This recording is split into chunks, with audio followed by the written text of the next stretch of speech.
આકાશવાણી ભુજ સમાચાર કૃપાલી મૈછા વાંચે છે. નમસ્કાર. પ્રધાનમંત્રી નરેન્દ્ર મોદી આજે વિકસિત ભારત સંકલ્પ યાત્રાના લાભાર્થીઓ સાથે વિડીયો કોન્ફરન્સિંગ માધ્યમથી સંવાદ કરશે. સમગ્ર દેશના વિવિધ સ્થળો પરથી વિકસિત ભારત સંકલ્પ યાત્રાના લાભાર્થીઓ મોટી સંખ્યામાં આ કાર્યક્રમમાં જોડાશે. કેન્દ્રીય મંત્રીઓ, સાંસદો, ધારાસભ્યો અને સ્થાનિક કક્ષાના પ્રતિનિધિઓ પણ આ કાર્યક્રમમાં જોડાશે. ઉલ્લેખનીય છે કે કેન્દ્ર સરકારની મહત્વની યોજનાઓના લાભો મહત્તમ લોકો સુધી ચોક્કસ સમય મર્યાદામાં પહોંચે તે બાબત સુનિશ્ચિત કરવા વિકસિત ભારત સંકલ્પ યાત્રા દેશભરમાં યોજાઈ રહી છે. મુખ્યમંત્રી ભૂપેન્દ્ર પટેલે ગઈકાલે જિલ્લાના મુખ્ય મથક ભુજ ખાતે આઇકોનિક બસ સ્પોટનું લોકાર્પણ કર્યું. આ સાથે મુખ્યમંત્રીએ અન્ય 18 વિકાસ કાર્યોનું ઈ લોકાર્પણ અને ઈ ખાતમુહૂર્ત કર્યા હતા, જેમાં ગેટકોના 766 કેવી સબસ્ટેશન અને રામપર બ્રિજના નિર્માણનો સમાવેશ થાય છે.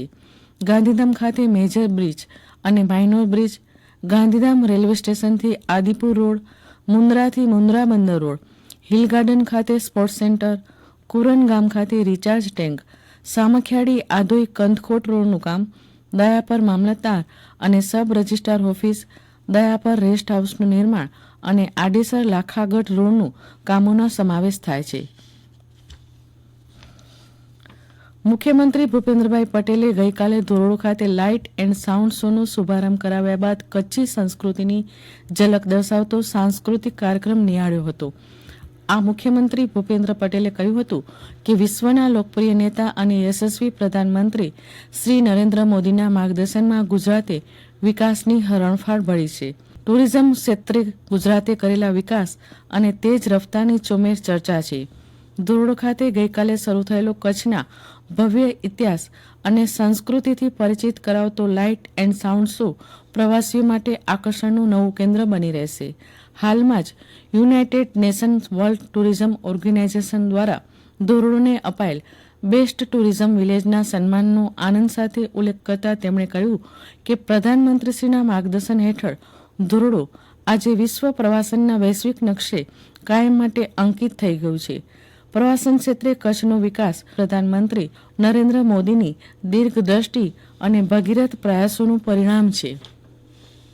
રાજ્ય સરકાર ગુજરાતી ભાષા પ્રત્યે જાગૃતિ અને તેના સંવર્ધન માટેના ગુજરાત વિધાનસભાના દરેક પ્રયાસમાં સહભાગી બનવા તૈયાર છે.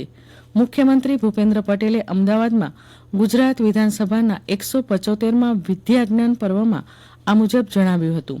તેમણે કહ્યું કે ગુજરાતી તરીકે આપણને સૌને ગુજરાતી ભાષાનું ગૌરવ હોવું જોઈએ. ગુજરાતી ભાષાનો વ્યાપ વધારવાની સરકારની પ્રતિબદ્ધતાનો ઉલ્લેખ કરી મુખ્યમંત્રીએ કહ્યું કે સરકારે માતૃભાષા ગુજરાતીને શિક્ષણમાં પ્રાથમિકતા આપવા માટે ધોરણ 1 થી 8માં ગુજરાતી શિક્ષણ ફરજિયાત બનાવ્યું છે. કચ્છ જિલ્લાની મુલાકાતે આવેલા વન અને પર્યાવરણ મંત્રી મોળુભાઈ બેરા લખપત ગુરુદ્વારા ખાતે વીર બાળ દિવસની ઉજવણીમાં સહભાગી થયા હતા. પ્રધાનમંત્રી નરેન્દ્ર મોદીએ ભારતમાં 26 ડિસેમ્બરના રોજ વીર બાળ દિવસની ઉજવણી કરવાની શરૂઆત કરી હતી, જે અનુલક્ષીને ગુરુદ્વારા લખપત ખાતે આયોજિત કાર્યક્રમમાં વન અને પર્યાવરણ મંત્રી શ્રી મોળુભાઈ બેરા સહભાગી થયા હતા. આ પ્રસંગે ધારાસભ્ય શ્રી પ્રદ્યુમનસિંહ જાડેજા, લખપત ગુરુદ્વારા મેનેજમેન્ટ કમિટીના પ્રમુખ સહિતના પદાધિકારીઓ ઉપસ્થિત રહ્યા હતા. ભારત અને સાઉથ આફ્રિકા વચ્ચે સેન્ચુરીનમાં પ્રથમ ટેસ્ટ રમાઈ રહી છે. પ્રથમ દિવસની રમત વરસાદના કારણે વહેલી સમાપ્ત થઈ હતી. પ્રથમ દિવસે ભારતે 8 વિકેટે 208 રન બનાવ્યા હતા. ટીમ ઇન્ડિયા તરફથી વિકેટ કીપર KL રાહુલ અને મોહમ્મદ સિરાજ નોટ આઉટ પરત ફર્યા હતા. બીજા દિવસની રમત આજે ભારતીય સમય અનુસાર બપોરે 1 વાગે શરૂ થશે.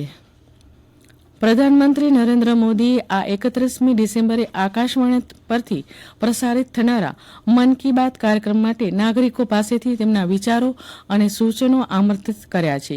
તેમણે લોકોને તેમના અભિપ્રાયો નમો એપ પર જણાવવા અનુરોધ કર્યો હતો.